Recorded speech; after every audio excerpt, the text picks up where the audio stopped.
Why German prisoners of war stunned to see no fences in the Canadian camps. March 12, 1944. The train groaned to a halt. Inside the darkened cattle car, no one stirred. 8 days crossing the Atlantic, 8 days filled with the same whispered fears among the German prisoners. Barbed wire, searchlights, guard towers, barking dogs, and men with cold eyes and rifles ready to punish them for losing the war.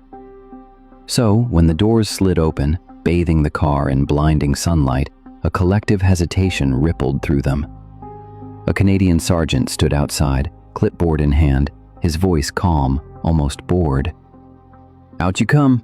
Bring your kit if you've got it."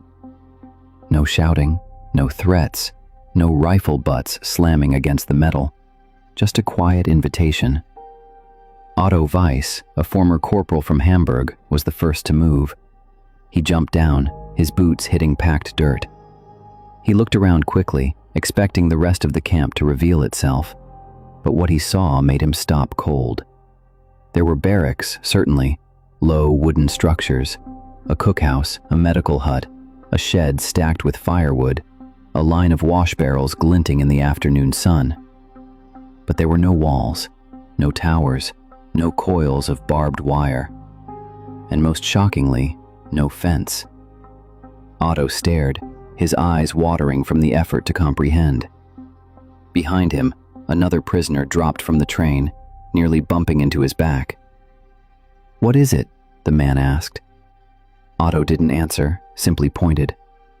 Within minutes, dozens of German prisoners stood in the dirt yard, bags at their feet, all turning their heads in disbelief, like men who had stepped into the wrong place.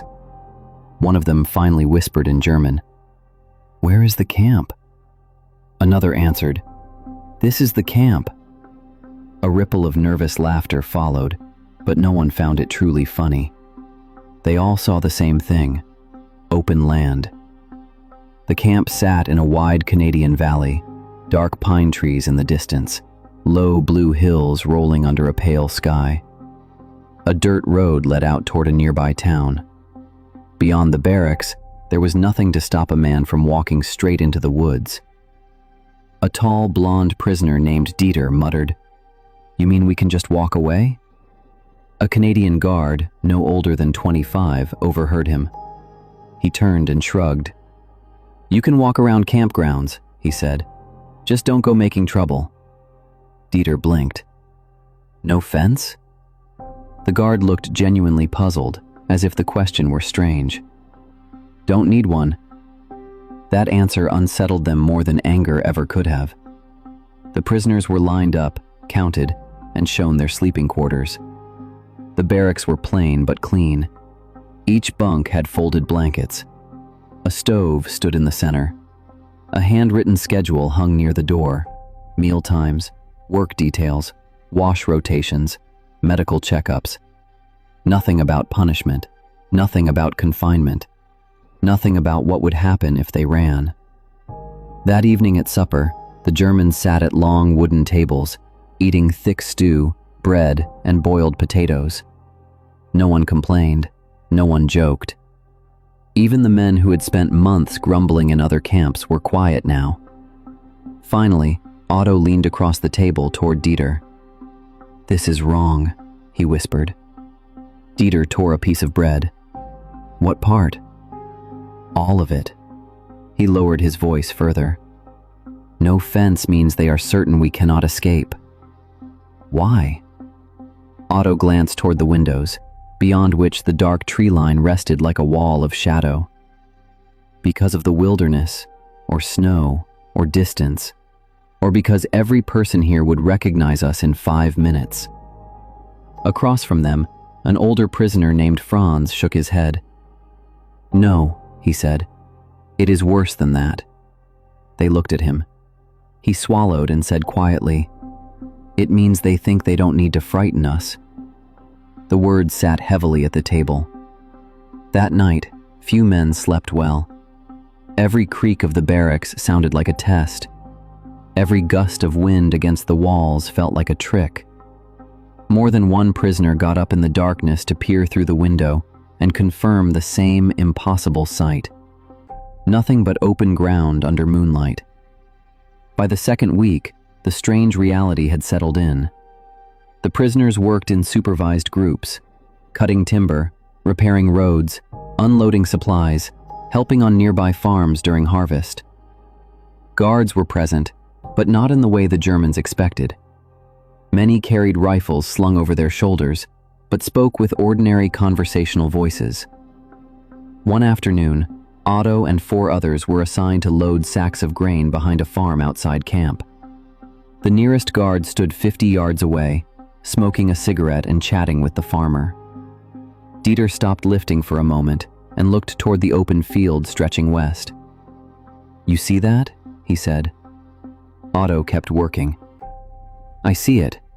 No one would stop us for at least a minute." Otto said nothing. Dieter wiped his forehead. "We could be in those trees." "And then?" Dieter didn't answer. They all knew what came after the trees. Hundreds of miles of cold country, strange towns, unfamiliar roads, and English everywhere. Even if someone avoided capture for a day or two, what then? No papers, no winter gear, no map, no allies. Still, the idea of simply walking away gnawed at men who had spent too long behind doors. That evening, the rumor spread through the barracks that one prisoner from another work crew had tried it. He hadn't run dramatically. He hadn't fought anyone. He had just drifted off near a logging path and disappeared into the pines. The camp buzzed with it all night. Some said he'd make the US border within weeks. Others said he'd freeze. 2 days later, the answer arrived by truck. The missing prisoner sat in the back beside 2 Canadian soldiers, wrapped in a blanket and looking more embarrassed than rebellious. His boots were soaked. His face was pale. He had made it less than 20 miles before reaching a small store, exhausted and hungry, where he tried to buy food using German coins. The shopkeeper had offered him soup, then calmly telephoned the authorities. When the truck stopped, the returned prisoner climbed down on his own. Every German in the yard watched, expecting a public beating or days in isolation. Instead, the camp commandant met him at the steps. The commandant was a broad man with gray at his temples and a winter coat buttoned neatly to the throat. He studied the prisoner for a moment, then asked, "Did you enjoy your walk?" A few Canadian guards smirked. The prisoner stared at the ground. "No, sir." "You hungry?" "Yes, sir." The commandant turned to a corporal. "Get him something hot from the kitchen, then put him back on his regular duty tomorrow." The Germans were stunned. No screaming, no humiliation, no savage example made of him. Later that night, the barracks were louder than Otto had ever heard them. "They are pretending," one man insisted. "They want us calm. They want the farms working. They want us to trust them." Franz, sitting on his bunk, polished his spectacles on his sleeve and said, "Perhaps." Otto looked at him. "You don't believe that?" Franz set the spectacles back on his nose. "I believe," he said slowly, "that this country is so large and so certain of itself that it does not need to shout." Weeks became months. The camp remained open. The guards remained watchful but unhurried. Winter came early, blanketing the valley in white so bright it hurt the eyes. The lack of fences somehow seemed even more unbelievable against the snow. The camp looked less like a prison than a remote village dropped into the wilderness. One morning, Otto was part of a woodcutting crew when a local boy, maybe 10 years old, approached with his father's sled. The boy stared openly at the Germans, then asked one of the guards, "Are these the prisoners?" The guard nodded. The boy frowned. "They look like regular men." No one answered. Otto carried those words for days. At first, he hated them. Then he feared them. Then quietly, he began to understand them. He had arrived in Canada expecting monsters to guard monsters. That was the only kind of world war made sense in. But the camp without fences confused everything. It forced men to live in a space where fear alone could not organize every thought. One Sunday after chapel, Otto stood outside the barracks with Franz and watched smoke drift from the cookhouse chimney into the pale sky. Franz said, "You know why there are no fences?" Otto gave a dry laugh. "Because no one gets far." "That too." Franz folded his hands behind his back. "But mostly because the fence is not here." He tapped the side of his head. "It is here. In the distance, in the language, in the winter, in the knowledge that a man cannot cross a continent on pride." Otto looked across the open snow toward the road. "And yet," he said, "it still feels strange." Franz smiled faintly. "Of course it does. A locked gate is simple. An open one forces a man to think." By the spring thaw, the Germans had stopped talking about the missing fences every day. But they never truly forgot them. New prisoners arriving by train always reacted the same way. They stepped onto Canadian soil. They searched for wire. They found none. And then came that same stunned silence. That same frozen expression, as if the absence of a barrier were more powerful than any wall. Years later, long after the war had ended, Otto would remember many things only vaguely. The bitter wind, the rough blankets, the smell of pine sap on work details, the crunch of snow under borrowed boots.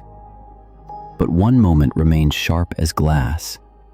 The train door opening, the sunlight spilling in, the first look at the camp, and the terrible, baffling realization that no one had built a fence because no one thought one was necessary.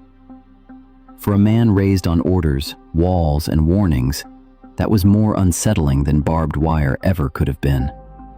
Because for the first time in years, he had looked at an open road and understood that freedom was not always the same as escape.